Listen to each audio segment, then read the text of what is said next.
Bagaikan rusa merindukan sungai, demikianlah hati kami ya Tuhan rindu untuk mendengar firman-Mu. Terutama saat kami akan mengarungi 2023 ini, kami mau mengawali seluruhnya dengan kesetiaan untuk mendengar firman-Mu. Olehnya berfirmanlah kepada kami ya Tuhan, urapi hamba-Mu ya Tuhan, dan biarlah perkataan-Mu Engkau letakkan di bibir hamba-Mu. Berkenanlah menyentuh hati kami semua ya Tuhan, agar kami dimampukan mendengar suara-Mu dan menjadikannya pelita dalam hidup kami. Di dalam Kristus kami berdoa. Amin. Saudara-saudara kekasih dalam Kristus Yesus, di bawah terang tema kerjakanlah keselamatanmu dengan takut dan gentar, yang dicuplik dari Filipi 2 ayat 12, saya akan membacakan kepada kita secara lengkap Filipi 2 ayat 12 ini. Karena itu saudara-saudaraku yang terkasih, sebagaimana kamu selalu taat, bukan hanya ketika aku ada bersamamu, lebih-lebih sekarang ketika aku tidak bersamamu, kerjakanlah keselamatanmu dengan takut dan gentar. Kerjakanlah keselamatanmu dengan takut dan gentar. Saudara-saudara kekasih, saya menangkap tadi dari ungkapan Pak Sekjen di awal ibadah kita ini ketika menyambut kita, tapi juga dalam votum ibadah kita ini, bahwa kalau kita bisa melewati 2022 yang penuh tantangan itu, pandemi yang telah memporak-porandakan kehidupan kita, itu semua adalah karena anugerah Tuhan. Itu yang saya tangkap tadi dari mereka. Kalau kita bisa memasuki tahun 2023 ini, yang konon katanya penuh ketidakpastian, ada krisis energi dan pangan, yang Anda bisa katakan itu di Eropa dan di Amerika, tapi dampaknya kita tiba di kita. Saya ke Bandung, saya ke Batam, bertemu dengan banyak orang di sana. Mereka katakan industri merosot tajam karena ekspor mereka ke Amerika, ke Eropa, bahkan ke Cina, terutama tekstil, turun drastis. Tentu itu membawa persoalan banyak dalam kehidupan kita. Pak Luhut dengan kebijakan yang didorong kepada Bapak Presiden, hilirisasi nikel, membawa harapan-harapan baru. 500 triliun saya baca kemarin Pak Luhut. Paling sedikit sebagai akibat hilirisasi itu kita peroleh. Itu sisi yang menggembirakan. Tapi ada sisi-sisi lain. Begitu banyak persoalan yang kita hadapi. Belum ancaman perang Ukraina yang tidak berkesudahan, yang bisa juga membawa persoalan lain lagi di 2003 ini. Bahkan ada yang mengkhawatirkan perang nuklir bisa terjadi.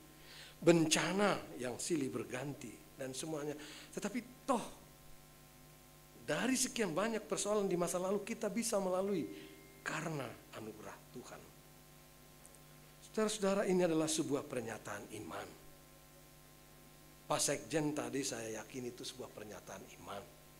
Votum kita tadi itu juga sebuah pernyataan iman. Sebagaimana pengakuan iman kita bahwa keselamatan datangnya hanya dari Tuhan. Kalau di Pentakosta saya selalu bilang ada amin dan dijawab amin. Kalau di HKBP saya bilang nanti saya dibilang sudah Pentakosta lagi. Ya, ini adalah sebuah pernyataan iman bahwa karena kekuatan kita belum tentu seperti ini. Ada Pak Jokowi yang begitu hebat. Saya kira nggak ada orang seperti Jokowi di Republik ini, nggak lahir dalam 100 tahun ini. Banyak indikasi yang bisa kita katakan untuk itu. Dan kita boleh bersyukur sebagai orang Batak bahwa di belakang semua ini ada seorang tokoh yang warga HKBP. Amin. Kalau ini nggak ada yang keberatan. Ya saudara-saudara, keselamatan itu dari Allah. Dari diri kita sendiri, dari kekuatan kita sendiri, tidak seorang pun di antara kita terselamatkan. Kita ini mestinya, saya dan saudara berada di bawah kutukan maut. karena dosa dan kesalahan kita. Siapa di antara kita yang berani mengatakan, saya sempurna? Ayo unjuk tangan. Mudah-mudahan gak ada. Gak ada. Inilah inti pengajaran Paulus kepada jemaat di Galatia, Efesus, dan Filipi yang dia dirikan. Termasuk dari bacaan kita tadi kepada jemaat di Filipi. Melalui penyerahan diri dalam iman itulah kita dibenarkan. Kita orang-orang yang salah tapi dibenarkan. Bukan orang-orang benar, bukan. Dan lewat itulah kita menerima pengampunan dosa, pembebasan dari ketidakmampuan kita memenuhi tuntutan hukum Tuhan. Itulah yang selalu kita kenal dengan istilah sola fide. Dibenarkan hanya karena iman, yang menjadi salah satu semboyan para reformator. Tapi sebagaimana kita ketahui, itulah juga titik tengkar dalam lingkungan gereja-gereja kita yang paling menimbulkan perpecahan dalam sejarah gereja. Antara Katolik dengan gereja-gereja reformasi yang bahkan saling mengutuk. Konsili Trente pasca reformasi jelas-jelas menunjukkan kutukan dan masih berlaku sampai saat ini. Tetapi kita bersyukur Bapak Ibu sekalian, setelah melalui diskusi yang panjang antara Vatikan dengan Lutheran World of Federation, lebih kurang 30 tahun diskusinya, sangat intensif. Akhirnya pada tanggal 31 Oktober 1999, Vatikan dan LWF tiba pada sebuah kesepakatan bersama tentang ajaran iman dan pembenaran ini. Itulah yang dikenal dengan dokumen Joint Declaration of Justification by Faith yang sudah diterjemahkan oleh Pendeta Bonar Tobing. Saya nggak tahu apakah kita para pendeta HKBP mengikuti ini. Sudah 20 tahun lebih. Pembenaran karena iman inilah yang telah menyatukan kita dengan Kristus dan juga menyatukan kita mestinya satu sama lain. Karena kita dipersatukan dengan Kristus oleh pembenaran karena iman ini. Itu salah satu poin dari Joint Declaration itu. Maka mestinya tidak ada lagi yang bisa memisahkan kita satu sama lain, termasuk Katolik dan Lutheran. Dan bukan sebaliknya kita tercerai-berai. Hanya oleh karena kepentingan-kepentingan tertentu. Hanya karena like or dislike. Namun dalam kenyataannya saudara-saudara, pembenaran karena iman ini segera membawa kita kepada dua problematik. Paling tidak penyimpangan. Yang pertama adalah orang sering berkata, yang penting beriman. Maka bebas melakukan apa saja. Toh Tuhan tidak mengukur kesalahan saya, ada anugerah yang luar biasa bagi saya. Bahkan dalam kitab Roma Paulus katakan, apakah Anda bisa berani mengatakan sekarang makin banyak dosaku, maka akan makin banyak anugerah saya peroleh dalam hidup saya. Dan kecenderungan itu ada dalam hidup kita. Maka lahirlah orang-orang yang disebut dengan Kristen KTP. Dia Kristen, tapi kekristenan entah dibawa kemana. Karena ajaran tentang pembenaran karena iman itu tadi. Yang ditentang habis-habisan oleh Katolik. Katolik katakan enggak bisa. Bisa kacau kalau begitu. Hukum bisa enggak berarti kalau begitu. Saudara-saudara Kristen KTP ini, iman itu bukanlah KTP yang bisa dibawa-bawa kemana-mana dalam saku. Tapi bukan pula seperti papan billboard untuk dipamer-pamerkan. Bukan. Iman adalah untuk disaksikan, bukan hanya sekedar di KTP. Iman adalah untuk dimanifestasikan melalui seluruh aspek kehidupan kita. Kamu adalah terang dunia. Terang dunia, bukan hanya terang, tapi terang dunia. Artinya terang itu mesti memelancar keluar ke dunia. Dan oleh karena itu setiap orang Kristen harus memiliki kepedulian terhadap apa yang terjadi di sekitarnya. Nggak bisa kita membangun gedung gereja besar-besar, tapi masyarakat di sekitar kita kehidupannya carut marut. Itu kecenderungan yang terjadi di kota-kota besar sekarang ini. Di sisi lain, kamu adalah terang dunia juga berarti pada prinsipnya tidak ada kekristenan yang tersembunyi. Dan ini adalah peringatan Tuhan kepada mereka yang dengan enteng menyembunyikan imannya ke bawah karpet hanya karena jabatan, promosi, jodoh, materi, dan sebagainya. Saya sering sekali belakangan ini mengatakan, banyak orang beriman dewasa ini menjadi penganut ateisme praktis.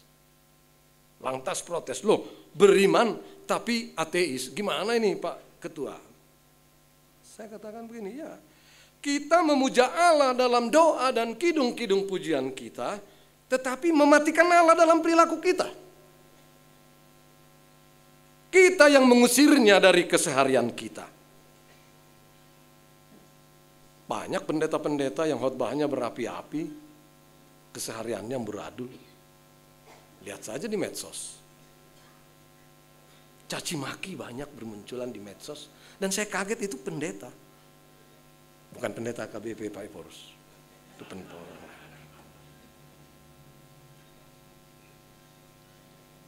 Kita yang mengusirnya dari kehidupan kita. Pada waktu pandemi saya pernah berkhotbah, saya katakan begini, Nietzsche mengatakan Tuhan telah mati. Betul saudara-saudara, kita yang membunuhnya. Kita yang bersekongkol dengan para penggali kubur, mengubur Allah dalam kehidupan kita. Mestinya orang beriman itu menerima status baru sebagai garam dan terang. Dan implikasinya adalah terang selalu bersifat menelanjangi kepalsuan. Termasuk kepalsuan kita bergereja. Termasuk kepalsuan kita berkhotbah. Termasuk kepalsuan kita dalam memimpin ibadah jemaat. Tugas kita sebagai terang dunia adalah menyalakan terang peringatan, menunjukkan mana yang benar dan mana yang salah juga lewat perilaku kita. Juga menjadi terang pembimbing, menuntun orang pada kebenaran. Sayangnya, banyak di antara kita ganti menjadi penuntun, berubah menjadi tontonan. Mestinya menjadi tuntunan, tapi menjadi tontonan. Di PGI kami menerima begitu banyak laporan-laporan tentang perilaku-perilaku gereja, pimpinan-pimpinan gereja kita. Ya korupsi, ya pelecehan seksual dan sebagainya. Dan media juga mengungkapkannya, telah menjadi tontonan. Olehnya hal ini menurut hemat saya adalah sebuah tugas yang sangat mendesak dan relevan untuk kita kerjakan. Terlalu banyak sekarang demi masa rasa aman, banyak orang cenderung bersikap ambigu. Itu bahaya pertama. Bahaya kedua adalah acap kali kita merasa bahwa dengan iman segalanya beres. Dan kalau tidak beres, berarti kurang iman.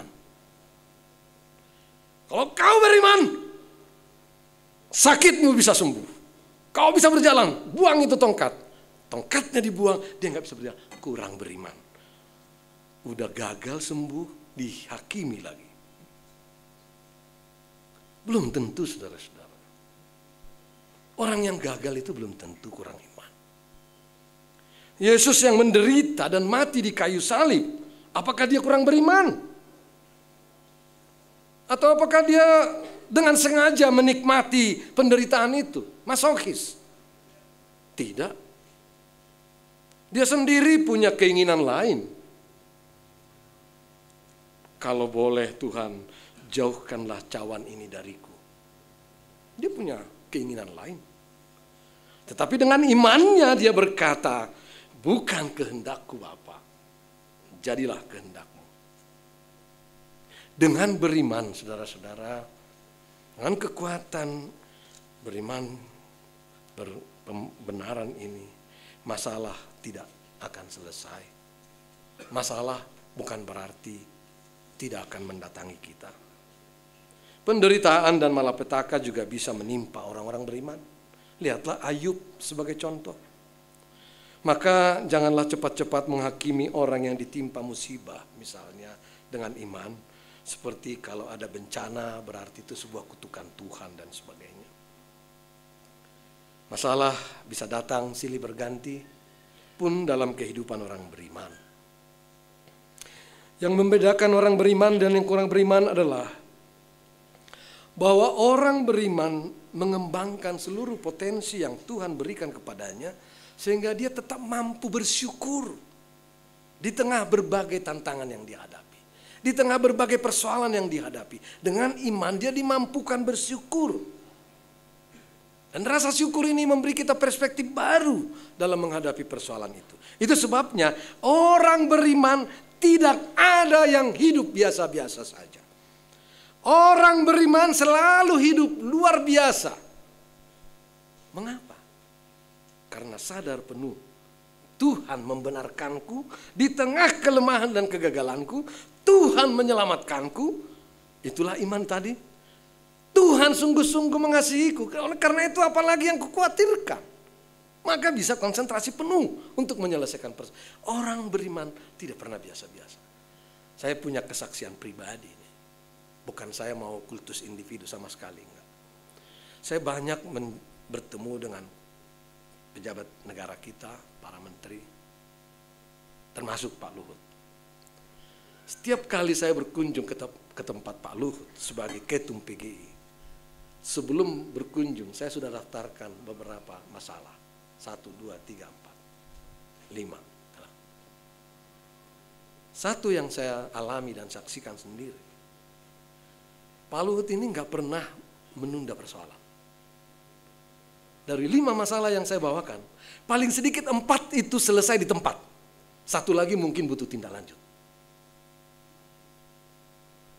Itu orang yang bekerja secara penuh karena punya keyakinan penuh. Tuhan ada di pihakku, maka tidak ada perlu kukhawatirkan. Angkat telepon sana sini, pada saat itu juga harus tuntas.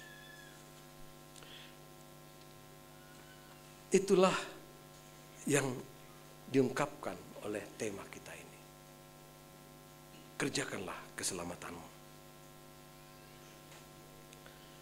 Dan ungkapan yang dipakai saudara-saudara dalam, ini hilang lagi di halamannya. Ungkapan yang dipakai untuk kata kerjakanlah ini dalam bahasa Yunani adalah sebuah istilah yang menggambarkan kerjakan dengan sungguh-sungguh dan tuntas. Kenapa saya ungkapkan pengalaman tadi, Pak Lu? Bukan apa-apa kan? Ungkapan kerjakanlah ini tidak bisa setengah-setengah. Itu ungkapan yang mengatakan kerjakan dengan sungguh-sungguh dan tuntas. Selesai. Kerja keras. Disiplin. Tidak kebetulan bahwa kata disiplin punya akar kata yang sama dengan istilah murid-murid Kristus yang dipakai, discipleship. Discipleship adalah pemuridan. Discipleship ini punya akar kata yang sama dengan disiplin. Disiplin dalam bahasa Inggris, discipleship. Akarnya disiplin dalam bahasa Latin. Sehingga murid-murid Kristus, orang beriman, mestinya hidup berdisiplin. Menaati segala tugasnya sampai tuntas. Dengan penuh kerja keras, dengan penuh disiplin. Sayangnya di Republik ini, disiplin itu makin hilang. Dan itulah yang diungkapkan oleh Presiden Jokowi, perlunya revolusi mental. Sepemahaman saya, pendidikan disiplin yang terbaik di Republik ini sekarang ada di militer. Dan kepada kalangan sipil sedang diteruskan oleh Lemhanas. Ada baiknya HKBP juga mengutus pendeta-pendeta kita ikut dalam pendidikan di Lemhanas. Saudara-saudara, Tuhan membenarkanku, menyelamatkanku, dan itu membuat kita selalu harus bekerja. Dan itulah adagium yang muncul dalam kekristenan kita dari bahasa Latin biasa kita kenal ora et labora. berdoa, dan bekerja. Ungkapan ini muncul, saudara-saudara, ora et labora, karena ada kecenderungan warga gereja kita mengajukan begitu banyak permintaannya melalui doa, tetapi tidak berusaha lewat karya untuk mewujudkan isi doanya. Jadi daftar doa yang begitu banyak itu, tapi dia nggak bekerja untuk mewujudkan doanya itu. Berkati saya Tuhan supaya saya selamat tiba sampai di kantor, itu isi doanya. Tetapi di perjalanan dia aut-autan dengan kendaraannya, tidak mematuhi peraturan lalu lintas dan sebagainya. Itu sebagai contoh. Dia hanya asik berdoa dan berdoa tetapi mengabaikan dunia kerja. Konon bagi orang-orang Yunani, khususnya para penganut Neoplatonisme, bekerja, apalagi kerja fisik, merupakan kehinaan. Pekerjaan yang paling mulia bagi mereka adalah kegiatan berpikir guna mencari Sofia, menjadi filsuf. Itu yang paling mulia. Termasuk di dalamnya latihan-latihan spiritual, berdoa, bermeditasi. Dunia materi, termasuk fisik, dianggap rendah dan hina, dan karena itu mesti dihindari. Jadi pekerjaan sebagai polisi Pak Simajuntak, atau sebagai ahli hukum perundang-undangan Pak Lambok, itu lebih rendah daripada pekerjaan para pendeta. Maka kalau kita ngumpul berdoa, kan kecenderungan kita, Pak pendeta lah yang mimpin doa. Itu cukup lama dalam sejarah gereja. Panggilan membiara itu panggilan paling mulia. Tentara, pedagang, yang lain-lain itu di bawah status para biarawan. Iman Kristen sesungguhnya tidak membedakan bidang kerja yang mulia dan hina. Tidak ada itu. Iman Kristen juga tidak memandang kegiatan berdoa lebih tinggi dan mulia daripada bekerja. Pak Robi bisa nggak setuju dengan saya di sini. Sekalipun dalam perjalanan gereja ada juga kecenderungan membedakannya. Itu yang saya katakan tadi. Yang mulia lebih mulia membiara. Dalam kaitan inilah Rasul Paulus menegur jemaat di Tesalonika yang kita baca dalam pembacaan epistel tadi. Jemaat di Tesalonika yang salah paham mengenai ajakan berdoa ini. Karena pembenaran karena iman tadi, mereka menganggap sudah selesai semuanya, tinggal hidup fora-fora dan tidak mau lagi hidup bekerja. Ada orang yang akhirnya dengan doa hidup bermalas-malasan dan menggantungkan hidupnya kepada pekerjaan orang lain. Itu faith votum kita tadi. Paulus katakan, bekerja dan berdoa merupakan kegiatan yang sejajar dalam hidup Kristiani yang utuh. Dengan bekerja, orang tidak hanya sekedar memenuhi kebutuhan ekonomisnya, tetapi juga membaktikan diri bagi hidup bersama. Menyalurkan karunia yang telah diberikan Tuhan, serta mengembangkan diri. Itu sebabnya saya selalu katakan, ora et labora harus diikuti dengan ora es labora. Jangan memilah bekerja dan berdoa. Ora et labora itu seolah terpisah.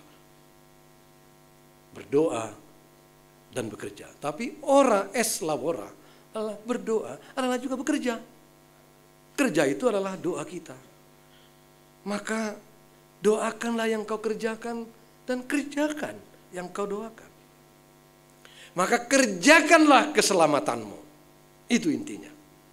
Dan Paulus segera sambung dengan takut dan gentar. Ini bukanlah ketakutan seorang pendeta kepada Epaurus atau sekjen atau kadep. Bukan. Bukan juga takut dan gentar karena membayangkan akan dimutasi. Saya udah bebas dari situ, tahun depan saya pensiun.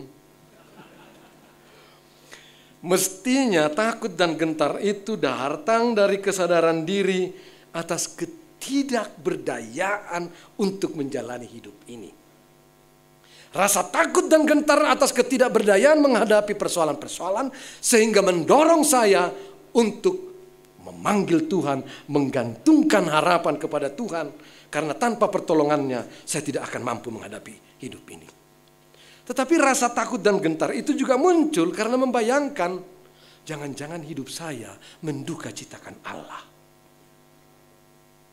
Jangan-jangan perjalanan hidup saya menduka citakan Allah. Saudara-saudara, ketakutan saya yang paling besar adalah, dan itu selalu saya katakan kepada istri dan anak saya, ketakutan saya yang paling besar dalam hidup kekristenan saya adalah jangan-jangan saya ikut menyalibkan Kristus kembali di zaman modern ini. Kita menyalibkan Kristus kembali. Lainnya saudara-saudara, iman, dengan iman tadi kita dibenarkan. Dan oleh karenanya seluruh rangkaian hidup kita ini mestinya adalah bersyukur. Bersyukur atas semua keadaan. Bersyukur. Salah satu modal terbesar dari bangsa Israel adalah kemampuannya bersyukur. Bayangkan Bapak Ibu, sebagai bangsa ini 350 tahun berada dalam perbudakan di Mesir, 150 tahun di pembuangan Babel dan Syria, 500 tahun. 500 tahun dalam himpitan. Tetapi peluang baru selalu tersedia bagi mereka. Kenapa? Karena mereka tidak pernah lupa bersyukur. Karena mereka selalu menyanyikan kemuliaan Tuhan. Bersyukur karena pembebasan Allah atas nenek moyang mereka. Maka kita semua, saya ajak untuk selalu ingat pembebasan itu. Yakni keselamatan kita. Oleh karenanya nyanyian baru harus terus dinyanyikan. Dan disinilah peran kita sebagai gereja. Mengajak dan mengajarkan kepada umat untuk menyanyikan nyanyian baru. Tetapi nyanyian baru yang saya maksudkan adalah kemampuan kita untuk selalu melakukan reinterpretasi dan mengaktualisasikan karya keselamatan Allah dalam kehidupan kita. Itulah yang selalu disebut sebagai reinterpretasi dan reaktualisasi di tingkat praksis. Kalau tidak, gereja kita tidak ubahnya dengan paguyuban atau komunitas-komunitas sosial. Kredenda tanpa agenda berbahaya bagi gereja. Pengakuan iman tanpa tindak nyata itu sangat berbahaya bagi gereja. Akan bisa menjadi fosil. Oleh karenanya sekali lagi, ibadah syukur kita ini tidak boleh berhenti di sini.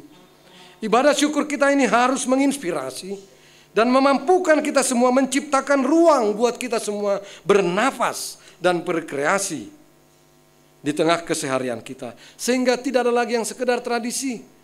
Tidak ada lagi sekedar business as usual. Tetapi memampukan kita bergerak secara baru. Itulah sebabnya nyanyian baru harus selalu diciptakan dan dinyanyikan. Yakni kemampuan untuk selalu melakukan reinterpretasi dan reaktualisasi karya keselamatan dalam keseharian kita.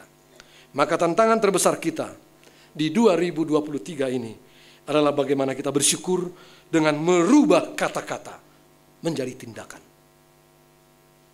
Merubah akta-akta gereja kita, akta-akta iman kita, akta-akta liturgis kita ke dalam agenda-agenda konkret. Menerjemahkan isi pujian dan kesaksian kita dalam tindakan. Mewujudkan isi doa-doa kita kepada tindakan.